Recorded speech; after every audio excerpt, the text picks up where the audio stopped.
All right, all right. Hey. I'm so glad to see everybody. I know.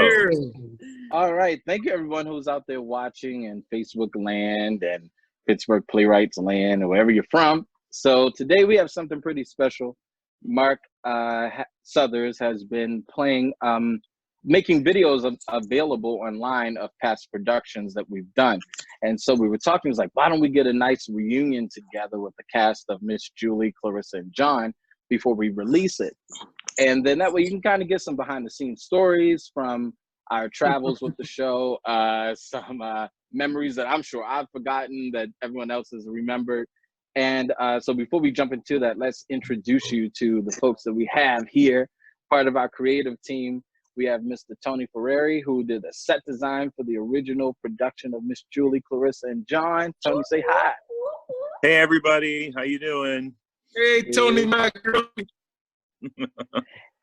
Hey, so. And then we have Mr. Kevin Brown, who played John in Miss Julie, Clarissa, and John. Yo, what's up, everybody? Hey. We also have our dramaturg for the entire production, the workshop, and the tour, Mr. Kyle Boston. Hey, everybody. Dr. K. What up, Kyle? Yeah. Hey, Kyle. Our production stage manager for the original one, Mr. Nick Nemec. Hi, everyone. What's up, Nikki? Nick. And we also have Miss Tammy Dixon, who played Miss Julie, the lovable lead Yes, character. indeed. Miss Julie. Bravo. Oh, Miss Yeah. Julie. Yeah. So we have a few more people who'll be joining us, like some cast members and some designers who'll be coming in, I'm sure, throughout this whole thing. But we have a deadline to make because at 7 o'clock it's going live for everyone out there to watch at home. And so, but before we do that, we got to get to the man who made it all possible. We got Ashley. Ashley. Our ASM. Sorry about Ashley was our lighting tech. our lighting tech and our ASM. I got to scroll to see everybody. So, And Crystal Ashley, will be back. yeah, Crystal will be back. And the guy speaking, that's Mark. Mr. Mark Hey. Clayton Southers, who is the artistic director of Pittsburgh Playwrights Theater Company and also the playwright of Miss Julie, Clarissa, and John. So let's start with Mark, because I think that, you know, it all began with you. Would you mind telling us, like, what was the inspiration behind this adaptation of this classic play? Well, I was at the Dublin Fest in Ireland, and with Dr. Ramsey, Michael Ramsey, we went and saw a production of Miss Julie, and it was an adaptation, and it was placed in Ireland. And at the time, and this was, you know, easily 10, 12 years ago, I guess, you know, I wasn't, you know, in deep in the playwriting. I was, you know, just writing plays, and I didn't know that folks did adaptations of people's plays. I just really didn't know. It was just pure ignorance. And I was surprised that people would take people's plays and make adaptation.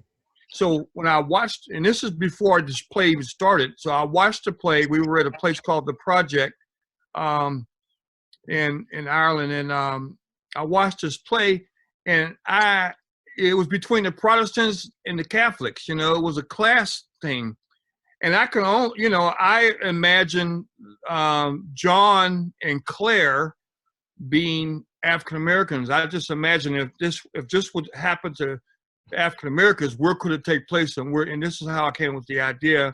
And I didn't think more about it until a friend of mine told me that there was a grant available for projects, and she says, "You got any projects you want to work on?" And I said, "Yeah, sure. I like to work on this play I've been wanting to do." And she wrote the grant, and we got the grant. So it was my first time getting funding to write a play, you know, and that was the result of it. Yeah. That's so cool. That's really cool. That's the beginning of the process. Yeah. And then from writing it, you then, I believe you probably turned it over to, well, let's talk about writing it. You had 3 very distinct characters. So Right. Did you write them with anyone in mind?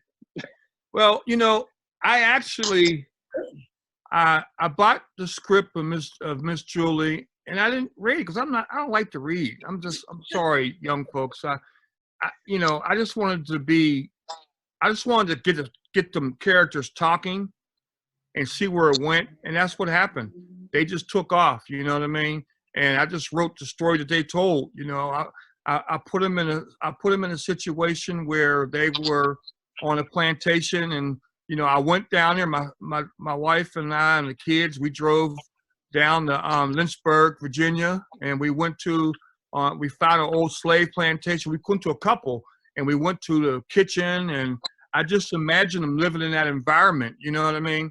And then once I got the characters going and talking, they just took over, you know. And naturally, Clarissa, you know, I don't want to give away anything, but you know, Clarissa had a lot on her mind. So I'll just say that since you're getting ready to watch it. Hey, Liz.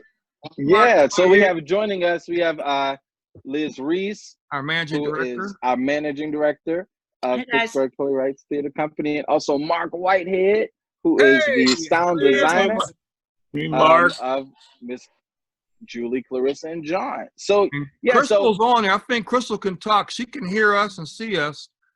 Okay. But, unmute her. Say something, Crystal. Let me see. Let's see. Let's see. Crystal, can you hear us? Can you hear us, Crystal? Okay. All right. We may have to figure that out. But we have to get Miss Crystal on. We will get her on here for sure. So after you wrote the piece, it then was turned over to Kyle Boshton, who was the dramaturg. And the funny thing about this adaptation is that it took place in the same year as the actual original production of Miss Julie.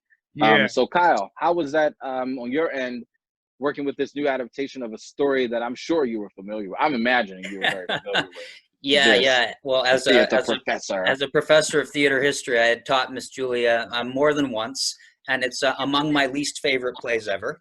I really the original version. I actually despise the original version, but Strindberg is a really interesting playwright. So the fact that Mark actually had never read the original, that he had seen an adaptation that had already kind of translated the original to another context, and then used that as a kind of inspiration to just write the play himself, and didn't like rely that heavily on Strindberg's. Actually, I think it appealed to me because it became a unique play rather than an adaptation of Miss Julie. It became a play that we described as inspired by, you know, Miss Julie rather than adapted from Miss Julie. Mark brought me the script in, I think it was the fall of 2014. And so I read it, and he had already had in mind the cast that we ended up having, Crystal and Kevin and Tammy, and that meant that compared to the original, we had older characters than in the original play, and we had in Clarissa a character who in the original is got like 3 lines. I mean, she's a walk-on, but in the version I think he saw in Ireland, that character had already been developed a little bit, but she becomes the protagonist. You know, again, without having any spoilers about what happens in the play is really Clarissa's play in my reading of the play.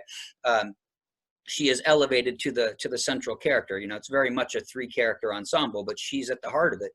And so setting the play, taking a play that Strindberg had written about social class and gender dynamics, and moving it to that same period, but in the United States and in the South, brought, of course, and bringing African-American actors to the company, brought characters to the play, brought the racial dynamic that is, if not unique, is really particular to the United States and its history. So that added, you know, the play is about power. And so complicating the class dynamics and the gender dynamics of the original with the racial dynamic made the play in a lot of ways much richer for me than the original version. And so I was really, really excited when the draft that Mark brought me was very close to production ready. And, I read it and gave him some notes, and we talked, and then we went down to St. Petersburg, Florida in January of 2015 and did a workshop at American Stage there, where, with some actors he was working with directing another show, rehearsed it quickly and did a production. or just a one-night performance for an audience, and I let it talk back, and we got some feedback. And really, and then he reworked on it a little bit more before the production in Pittsburgh. And really, the only things that needed to be worked on were some questions of timeline, some backstory things, just clarifying the logic of the play, and developing, in particular, Miss Julie's back history, because as she's no longer this ingenue, this 18, 19-year-old daughter of a plantation. Yeah, sorry, Tammy. I mean, you could pull that off, of course. Of course, you could pull that off, but he didn't write the character that way. So we had to fill in this gap in her history that the original character didn't have. We had to explain these years and give her a kind of more complicated history. Where had she been? What had she done? And how was that going to impact the events of the play? So those were some questions that we had to kind of grapple with. Yeah. Thank you, Dr. Kyle. But see, that's why we have him on the team, because he can say all that stuff so easily. I've been tripping over the words. And I see in my screen, I see Nick Nemec sitting in front of a beautiful site. Nick, say something so the camera can jump to you. Oh, yeah. So I'm sitting in front of a picture of the set. The temporary design. So wonderful. So we're going to skip you for a second now. We're going to move on. But speaking of that beautiful set, lean out of the way. And I'm sure I still have like scars on my shoulder from carrying that wood up those steps. Because Tony Ferrari went all out on this set, and it was authentic. It smelled like we were in Virginia, on a plantation, from the smell of the wood. And you and Diane really made some magic. So Tony, what was kind of like, if you can remember, you've done so many sets, but what was sort of the inspiration behind, the vision for this kitchen rather, within this plantation? Well, the inspiration came greatly from some of the research that I found on plantations, and also some of the images that Mark showed me of those kitchens in those actual plantations in Virginia. That's where a lot of the images came from, of the wood and the cabin walls and everything being that rough sawn wood, and that's really where a big part of the inspiration came from. And then just trying to figure out the logistics of, given what Mark's script had to offer, where we needed to have what. There was this tunnel that went from the kitchen to the big house. There was the kitchen itself. There was a little side room, and the Pittsburgh Playwrights Theater space is not the most friendly space to design in, and we were in the corner of the space, so it was not in proscenium. It was sort of in two-sided, so that was another challenge, trying to fit things in. But I think it worked pretty well, and Diane did a great job putting it together, and I think the show itself was pretty amazing. So, yeah, thanks, Tony. Sure. So we have this show kind of lived in an odd space for us, because we had a full production in Pittsburgh that ran for, I think, 6 weeks, close to. Something like that. There was like a nice hit. I think we were a hit. I think it's safe to say now that we were a hit. Yes, I think so. As far as, bringing something new to the culture, and I think improving upon the already rich Pittsburgh theatrical landscape. But then we took it a step further, and we went to North Carolina with the show, and to the National Black Theatre Festival, and to Scotland, all the way over to Edinburgh, Scotland. Edinburgh? I forget. It's been too long. So I don't want to exclude anybody who didn't go, but I do want to kind of talk about, maybe let folks know some of our fun times over in Scotland, some of the crazy challenges we've had. Some of the challenges. Kevin, your last week. What do you remember, Kevin?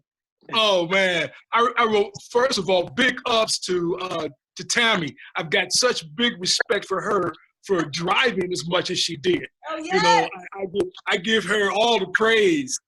But I tell you, you know, setting up for the play, striking the play, sharing a dressing room with a cast that was on before you and they not respecting your stuff, throwing it all around the place, getting there sometimes, and we're checking how many people do we have, how many tickets were sold, are we going on tonight?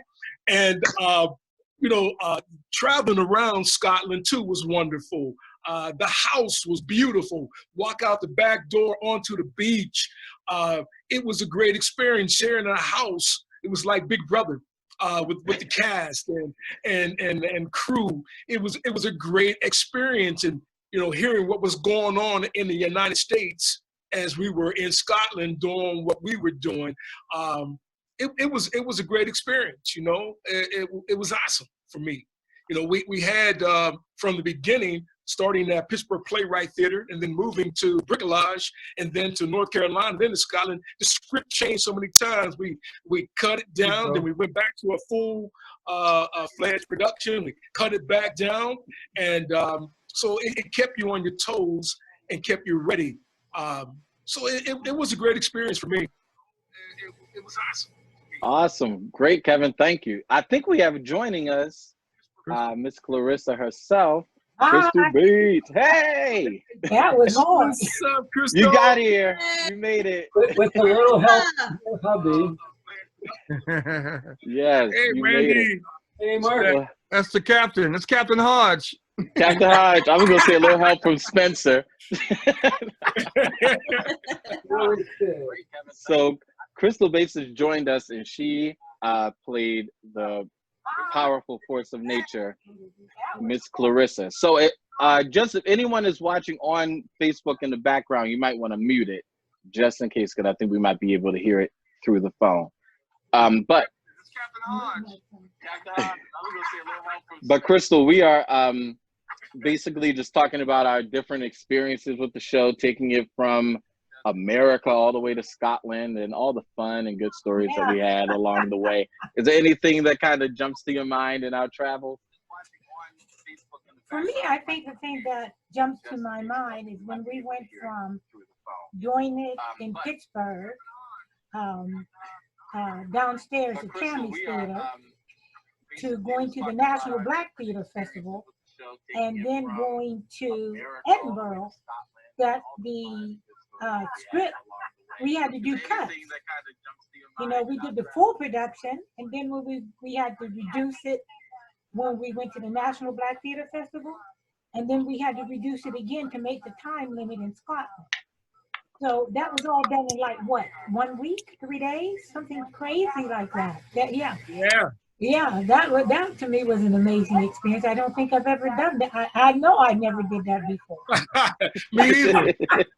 Don't want to do it again either. That was a while. I forgot that we actually turned a 2-act play into a 1-act play before we took it to North Carolina and Scotland, so that we could have, I would say, I guess, a more succinct play to present in festival format. Because we were going to be a part of festivals, and a longer play wasn't always the best format to be the most successful. So I did forget about that part, that we had to cut a whole play down. You all had to learn. Yeah, I know, right? You all had to learn a whole new play in a sense. Exactly. Yeah. Yeah. So Crystal, I think it might be, are you looking at another screen? I only have one screen, but I do hear something coming back, and I don't think it's coming back from you. And I'm going to try to discover it. Just hit mute. Hit mute and set for when you're going to talk. Yeah. Okay. All right. Cool. So, but you know, I guess I kind of want to ask Tammy this, because I think you probably experienced most of it playing Miss Julie. What was it like playing that role, going from Pittsburgh to the South, to playing it in the South, to playing it in a country that probably isn't very familiar with at least this story through an American eyes? It was so fascinating. It was incredible. And this is one of my, I mean, I just feel so honored to have been given the opportunity to create this role and to be, you know, Mark had me in mind while he wrote it. Like, it's so beautiful. And what an extraordinary experience to have an incredible run in Pittsburgh and then to do it in 2 other places. And every time was completely different. Yeah. Pittsburgh has a very, you know, diverse audience, especially at Playwrights Theater. Playwrights has a very diverse audience where the mix of the audience, you know, is made up of a lot of different kinds of Pittsburghers. So we had, you know, a lot of people who can identify with Clarissa and John, and people who can identify with Miss Julie as well in terms of, you know, their heritage.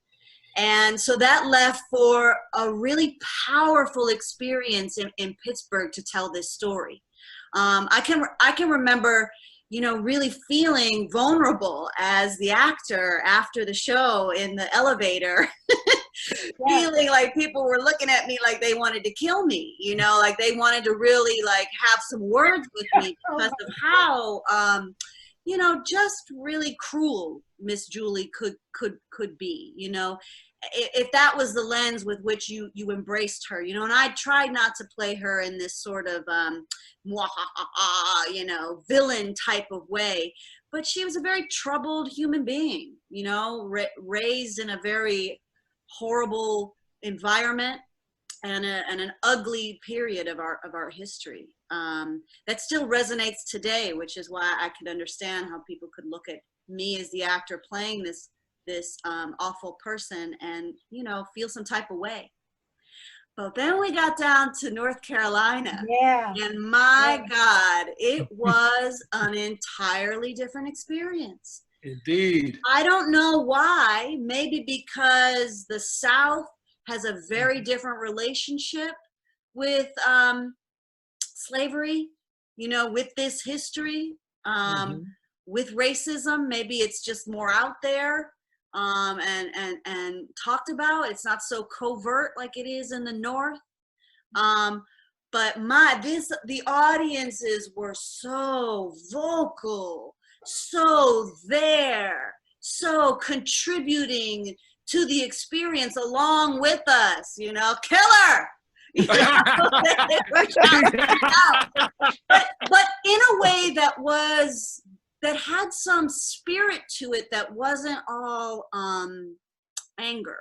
You know, there was a spirit of we understand, we get this, we hate this, you know. I don't know if I don't know what it was. It wasn't acceptance, but it was powerful. It was so powerful and I felt so privileged to do the show in that community, in that environment. And then we took it to Scotland, where these white people, no idea. Exactly. No idea of the history. It's largely not their history, you know. So I don't think they understood how to watch it. You know, sometimes there were some people that were deeply moved, and sometimes when you're deeply moved, it makes you quiet. You know, it makes you reverent.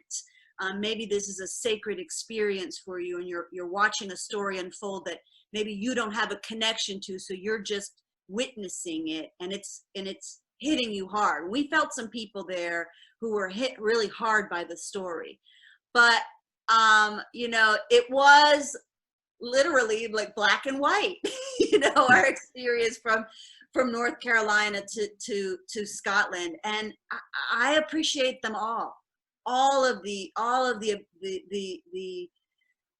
ability to go from place to place and tell this story. We have to just accept people, you know, experiencing things how they will. We as actors and storytellers can't dictate how people are going to embrace a story. That is not our job. You know, our job is to simply tell the story and allow people to embrace it as they are going to. And what an incredibly dynamic experience it was to do it in all 3 of those places. Man, I feel so blessed to have been, and to be on stage with you know, with my fellow actors who are just, you know, extraordinary. Kevin and Crystal, extraordinary human beings, extraordinary, powerful talents. That couldn't have been more helpful for me to have the experience that I had.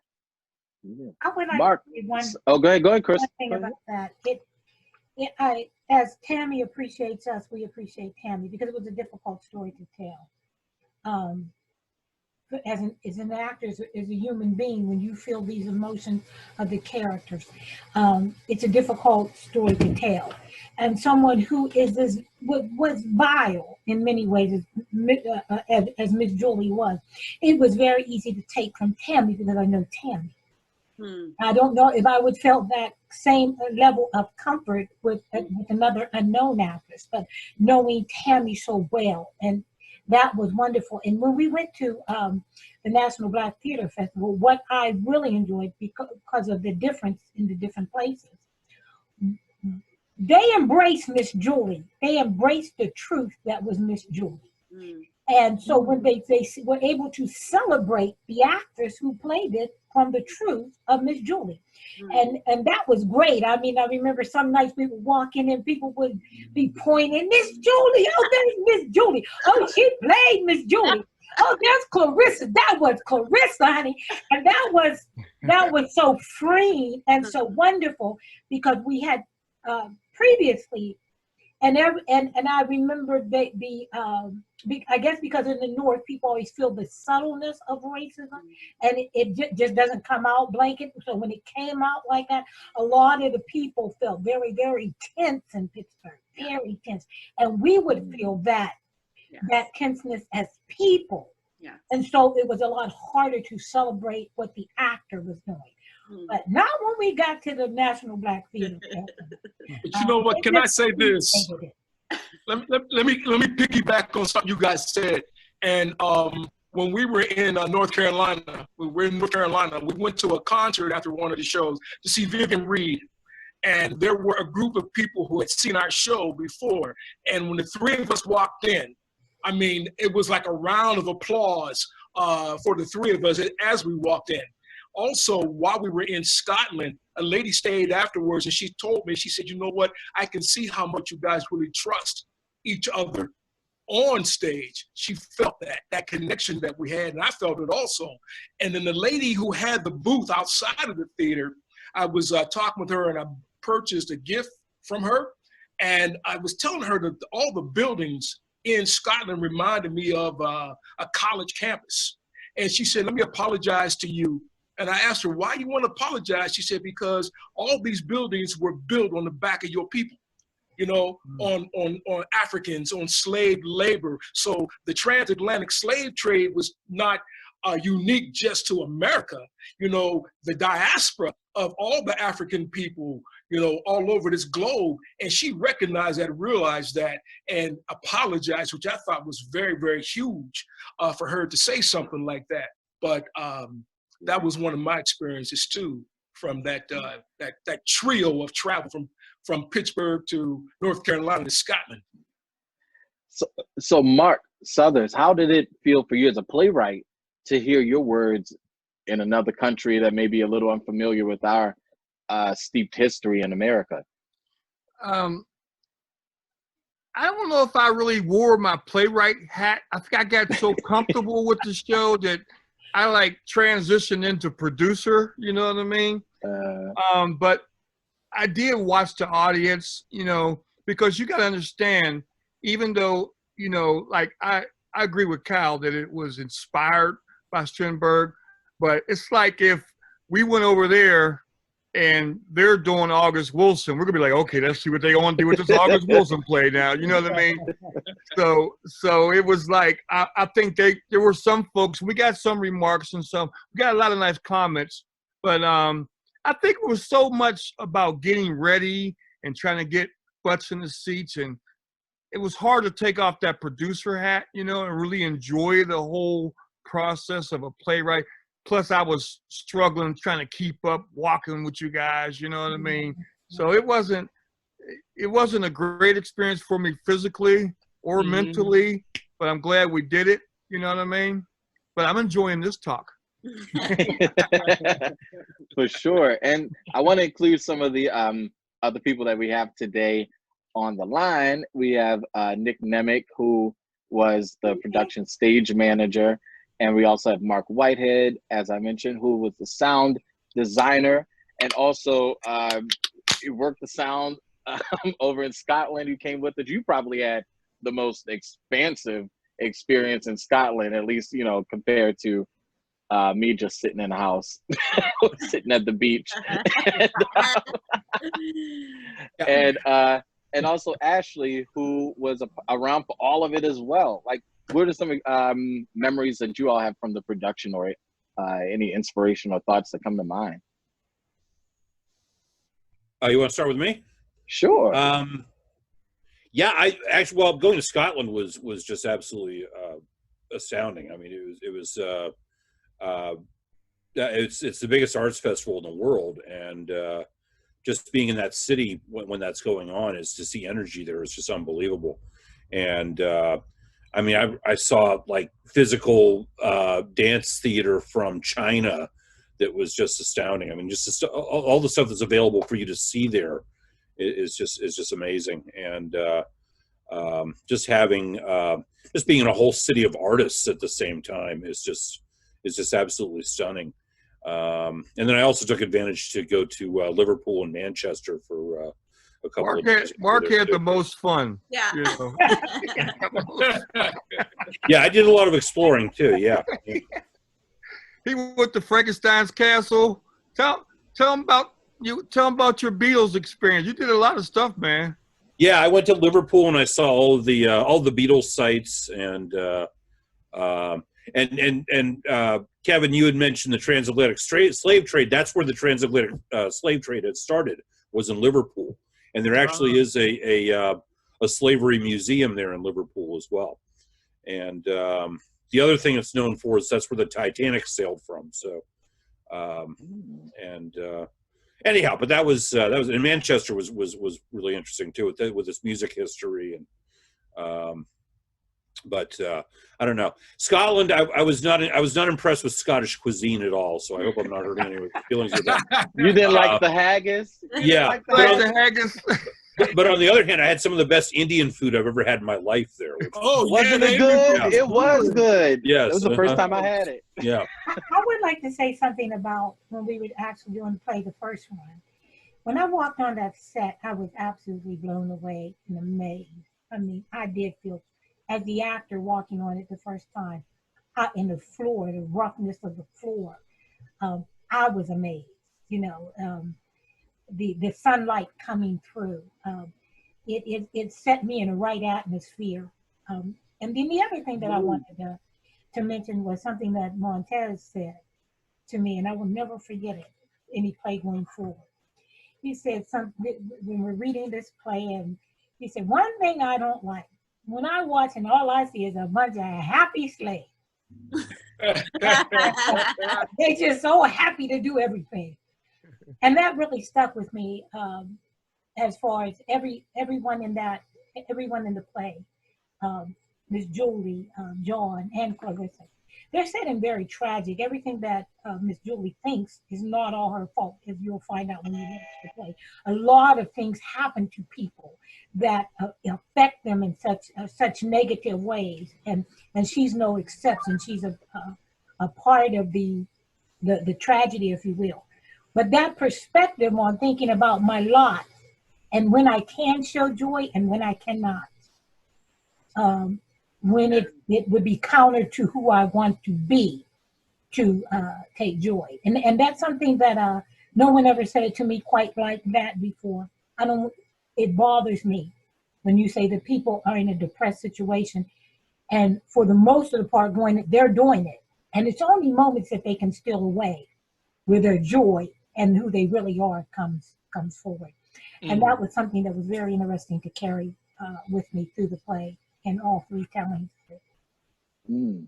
Yeah. I think I remember that. I can't fully remember. But I definitely had my right-hand man with me, Nick, there during the process, who was so instrumental in helping, because when you're putting up a new show, it's like it's new pages, it's cuts, it's having to organize all of that information. It's a brand new play, and we didn't have like 8 weeks to do this. You know, we had probably about 3 or 4 in the dead of winter. I'm trying to make this happen. So Nick and Mark put up a good point. Nick, you saw the show more times than anybody, I think, in the world has seen the show. Yeah, I saw it a lot. No, I think the whole process. I mean, one, working with Montez is one of my favorite things, and I expect that check in the next week or so for saying that. But it's always a collaboration, and I think what was really special about this collaboration in particular was that it was also a room full of playwrights. Everyone involved was a playwright and had been through a creative process like this. So I think, one, we were more understanding, and 2, more open to saying, I don't think this works. Can we try something else? And that process was really informative and really wonderful to be a part of. And then also as a stage manager and like just trying to make sure everyone is happy and like control the morale of this company with such heavy material was interesting, and was a really, you know, I lead through laughter. And I think if we can laugh in a rehearsal process, even when we're doing something dark like this, we'll all feel better. Yeah, that's so true. That's very true. Yeah, it was, you know, it was definitely a hard story to tell, but then there were so many points that were just so funny. I mean, from Mark's writing, where you just couldn't help but, I mean, there were things that Miss Julia said that would just get me. And I knew they were coming, and I'm like, whoa, that's so crazy. But it was just like the way that, you just hear Mark's sense of humor coming through these people. And, you know, and sarcastic and black and dark sense of humor, you know, coming through. And I'm sure it was like definitely hard for us. And Kyle, maybe if you want to talk on this a little bit about how to preserve that, how to preserve the originality of what Mark wrote, and then like turning it into 4 different productions to a degree. Well, yeah, sure, Tez. I think the big challenge that we faced is with that Edinburgh version, right? Where for the festival it needed to be shorter, and I think it needed to be about an hour and a half. And I think the original runtime without intermission was like over 2 hours, right? Maybe even 2:15. So we were looking at, you know, cutting a significant part of the play, almost a third of the play. And so basically Mark turned that process over to us, and we came into the room, right? Me, you, and the cast. And you and I had done some work in advance, looking carefully at the script. And I mean, I took a serious red pen to it. Like, what could we possibly live without, right? We're going to lose a lot of texture. We're going to lose a lot of the layers. But to tell the essential story that Mark is telling, what can we live without? And I had made a lot of notes and ideas about that. And we all sat around the table and we went through it. We went through the whole play. And because the actors knew the story and had been working on, you know, other versions already, it was clear that they had as much insight as any playwright or dramaturg could ever have about that sort of thing. They knew what they needed at that point, right, to really make their character still come alive. So we had this really wonderful collaborative kind of process of proposing, like, could we live without this? And maybe an actor would say, no, I really need that line, and then they would explain why they needed that line. We'd be like, oh, okay, cool.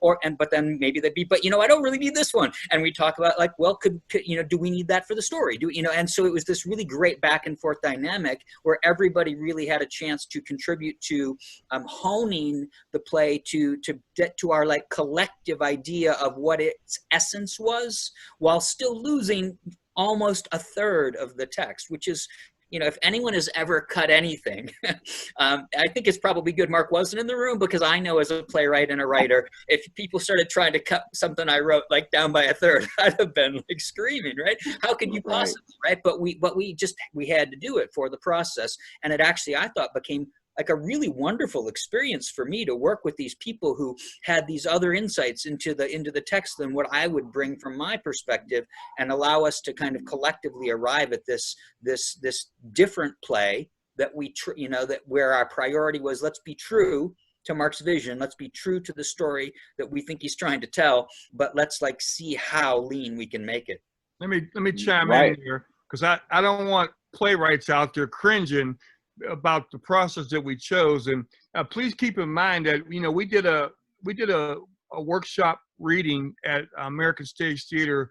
Cal came down to Florida. I was down there directing radio golf for American Stage Theater, and we did a nice reading. We got a nice feedback.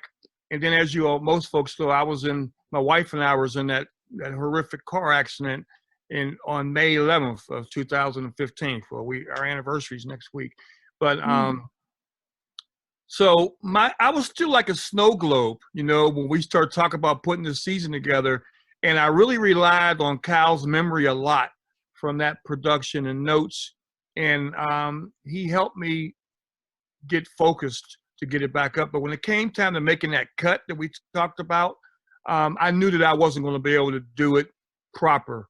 There's no way that I would have been able to get it cut down in the amount of time that we had. So I relied on, our dramaturg and our director and the cast, and I thought they did a great job with it. So. Yeah, I mean, and it's hard when you're cutting something that works. It's easy to cut crap, but it's really hard to, cut things that work. We have so many characters, so many beloved characters that we loved in the show. But I want to move on to ask Ashley, who was also there from, the inception of this project and followed us all the way through. How was it for you working on this piece compared to other shows that maybe you've helped put up at Playwrights or Beyond? I really enjoy it. I think just the difference of this play is that we actually went out of the country to actually put up this show, which was really cool. Just the process of getting there and seeing the different sites and seeing how people react and seeing the different plays that was there in the festival too, and just being my dad's right-hand person throughout the process. Yeah, speaking of different plays, that's true. We did see some good theater over there, but there was another production of Miss Julie that was going on. Now this production was raunchy. Now there is sex in there's sexual activity in our production, and I was real weird directing that. I felt real uncomfortable for me, but I've grown. but the South African version was uncomfortable for you? No, directing y'all to do that nasty stuff was uncomfortable for me. St. Louis. That's how some of y'all got here. I kept trying to get Tammy off of me. Tammy, stop it. Stop it, Tammy. Oh. I am a method actor. Hey, no spoilers. St. Louis production was kind of raunchy. Was good. They was getting busy in St. Louis. When I directed again, more sex. That's what's gonna happen. I'll tell you what else was kind of funny. Hey, Nick, tell me about your favorite light. My favorite light cue in the entire show is the getting busy light cue. It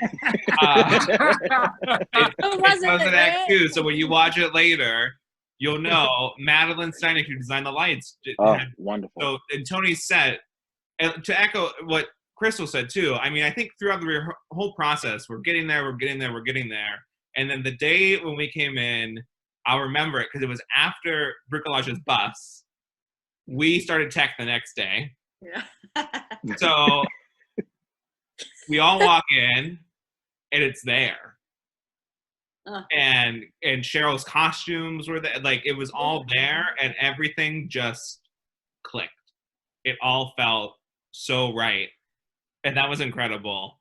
But so Tony's set had, with the wood, light could shine through it. Beautiful. It was gorgeous. And whenever the tempting of John happens in Act 2. The tempting of John. No spoilers. No spoilers. No spoilers. Madeline wrote this gorgeous cue that went on for probably a minute and a half, that as things started to get more heavy and heated between those two characters and things started to turn more sinister, the entire set started to glow orange and red throughout until something else happened. Yeah, there's a silhouette theme throughout the show. Yeah. Full production down to black box. Usually it's black box where you only have like a table and a plate, you know, and maybe a flat. And then you go, this time we did in reverse order. Every time we did it, they took something away. So by the time we got to Scotland, and Mark does have great can-do attitude. He goes, okay, we're going to the flea markets because we can't ship anything. We're going to get our stuff. The only thing you need is a table. Now, meanwhile, we've had props, pots, potatoes, chairs. Show about props. The plate. And you couldn't get the table.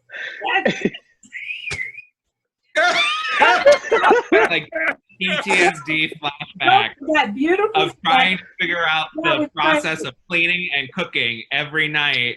And like, I'm going to chop here, and then I'm going over here, and then I'm going to have to chop here, but I'm going to need another.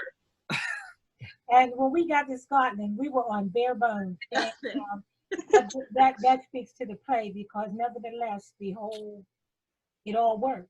Which to me, what's the name? Tony, what's your girl's name? I can't think right now. The painted our she painted, huh? Leah. Leah. I read your lips because you're muted. You're muted. Yeah, Leah painted a very nice background for us, so that was beautiful. That got us through it. Oh yeah. Yeah. Oh yeah. Yeah, you're right, Crystal. We did. I think I told all the actors, you get 2 props. Which props do you want?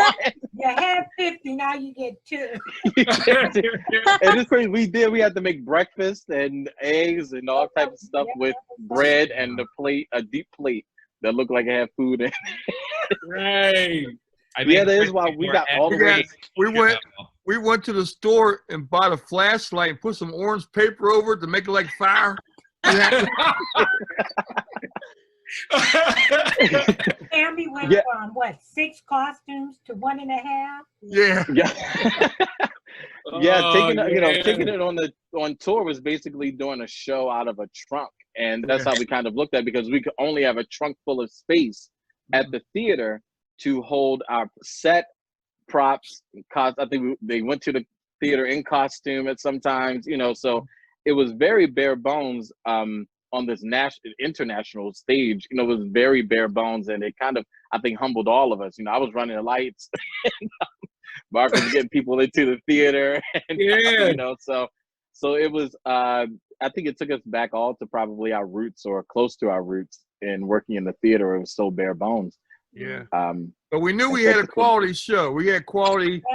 Madeline and Mark did the lights and sound, and Cheryl did the costumes, and and we had a great cast and great direction. You guys did a great job. So we knew we had something. We just needed to get it in front of folks. And Tony's inspired set I mean, even when we're doing it, after doing it for so many weeks on that beautiful set, it kind of felt like he was still there. You know what I mean? Even when you were doing it, it was a beautiful set you put together, Tony. It was.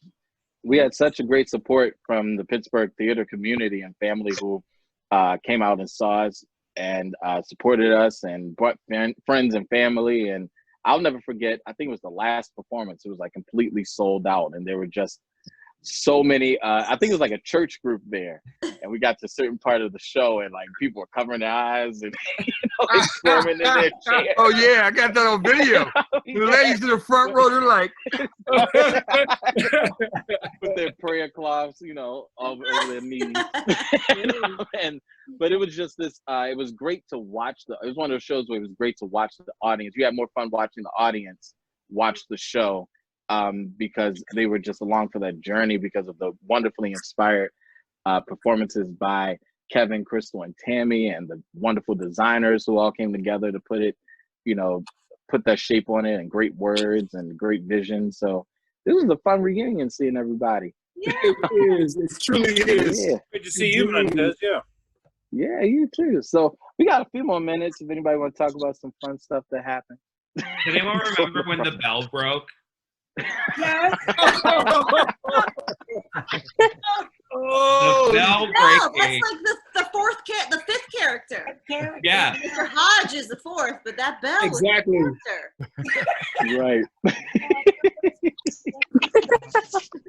Well, we got to thank Marty. I believe Marty worked on this production. Yeah. And who really helped, put all that food and all those props Yes, Marty. in place where they were. It was really cool. Yeah, Marty. Well, what about Joy? And where's Joy? Joy, yeah. What about Joy? Oh, Joy was so great in setting us up, getting us ready for travel and promoting the show. So thank you, Joy. And our other Captain Hodge, Randy. Yes, Randy. But Tuesday, Crystal, tell Randy. Randy was our business manager. Yeah. National business manager. He was our road manager. He got all the flights and everything together. Yeah. Randy was booking me gigs at clubs over in Scotland too. Yeah. Say how it still amazes me how we did the show, like I said, down at Cricket Lodge. Got in the car, packed our stuff, went down to the National Black Theater Festival. Hold on, we drove to New York. Yeah. We had to drive to New York. To New York, and then caught a plane to Scotland for like 3 weeks. That was right. We had less than 24-hour turnaround between not New Orleans, between North Carolina and Scotland. We had to drive back to Pittsburgh. Yeah. Less than 24 hours to wash our clothes. I don't even think I washed my clothes. I waited until I got to Scotland to do it. and then right on the plane. Nothing was as wonderful as when we finally, after we were really tired and we got to the place and we woke up that next day and opened the door and went to the beach. Yeah, the beach. What a beautiful. Oh yeah, wasn't that beautiful? Because we were too tired to appreciate it the night we got there. I didn't but in the morning when we woke up and walked, I was like, this is like a dream. That was amazing. It was. Well, the first house we went to was the wrong house, and then we finally made it to the correct house. I forgot that. I forgot that. I forgot that as well. We definitely went to a few homes and knocked on their doors. I want to just give some shout outs, Montez. That initial grant I got was from the Advancing Black Arts, which is a project of Heinz and the Pittsburgh Foundation. That's the grant that I got to actually sit down and write the play. But also, we had some really great donors, and I want to thank all of our donors. We could call any names because we'll be going forever. But Dr. Michael Ramsey, who came over and had dinner with us. Oh yeah, we went to Loch Ness. We went to Loch Ness together. Yeah, we drove up to see the Loch Ness monster. We couldn't find him, but that was 3.5 hour drive. That was. And me and Tammy split driving up there, and on the way back, I took a nap. I woke up. Tammy drove the whole way back, 3.5 hours. I'm like, all right. Anytime I can legally drive on the wrong on the opposite side of the road too. That was crazy. We had a Mercedes van. Who wouldn't want to drive that? Right. Yeah. I remember us going all the way out to the mountains. I call it the mountains to see the reindeer, which is those cow, those healing coos. Healing coos. The Scotland coos. I just texted you all. Seamus. Yeah, Seamus, the healing coo, and also the cat. Remember when I printed out the ticket for the castle? Yes. And I never. It was like a 20 by 24. They only had big papers, so it printed like about an 18 by 12 inch piece of tickets to get into the castle. That was awesome. That was great. Oh my gosh. Wonderful time. There we are. And the museums that we went to, it was great. Yes. Yeah. The castles. The castles. Climbing that mountain. We climbed, yes. No. Yeah. I did. Now Arthur. Tell them about the underground stuff. Oh yeah, during the plague. Yeah. Especially now that we're in COVID-19, and to think about the suffering that the people had during the plague, and people were forced to lock their children in rooms by themselves until they passed away, that even on our lockdown, it doesn't compare to anything that those people went through. And but we got great entertainment, but it was a hard dose of reality over there. The history was amazing. their victories, their triumphs, and their tragedies. Unbelievable experience. Yeah, it's true. And as we kind of sit in our own sort of isolations, luckily the one thing that we do have is this great show, preserved, and many other shows preserved that Pittsburgh Playwrights is going to commit to putting out into the atmosphere and boasting the wonderful local and national talent and words of Pittsburgh Playwrights themselves. And I think we're joined by Miss Cheryl. There goes Cheryl. You came right on in. Came right on in, Cheryl. Cheryl's our costume designer for Miss Julie, Clarissa, and John. Yes. Do you have any memories from the show, Cheryl? Oh, she can't. I don't know if she can hear me. She's getting herself together. I'm sure she'll come right on in when she's able to. I love Cheryl. It always makes me feel comfortable in what I'm doing. Yeah. Oh yeah. I'm calling her now. Okay, she might be back. She might get back on us. Cheryl. On here with us. Here, we couldn't hear you. So here, say anything you want to say. We only got 2 minutes left. Give us some thoughts about the play, your memories. Oh, my best memories are the bells, the ringing of the bells, on cue with those bells. And Tammy was absolutely gorgeous in her dress, and she just personified her maniacal side. Kevin. The blend of this cast was phenomenal. I mean, you couldn't have picked a better crew of people to express exactly what was going on at that time, and it really, the setting and the stage and everything. I just love that. I have very fond memories of that play. That was Ariana's first play too. Okay. Oh, wow. Yes. She was wonderful. Jumped in with both feet, and we loved it. She was literally backstage sewing Tammy into one of her dresses one day because it was like a little minor wardrobe mishap, and she had to stitch it up real quick, and she did it. Yep. You all both were wonderful. Wonderful. Absolutely. Great work. Great work. I don't know what's on my phone. It's recorded, so you can go back and watch it. Yeah. But we're getting ready to start the play now, so we got to go. All right. All right. This is awesome. Well, we're going to thank everybody for joining us tonight, and for those who are watching in just about a minute, actually now, going live on YouTube, and I believe you can go out to our website to get more information and get a link to follow to watch Miss Julie, Clarissa, and John from your home or wherever you are.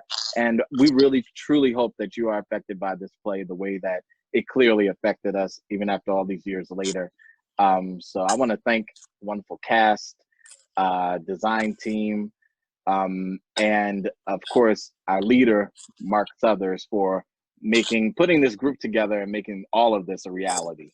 We really, truly thank you. And you, Montez, for your wonderful direction.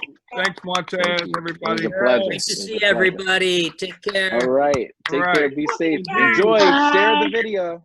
All right. Yeah. Bye. Bye. Take care, everyone. Bye, I'm zooming. Kevin's zooming. I'm zooming. Who's zooming who?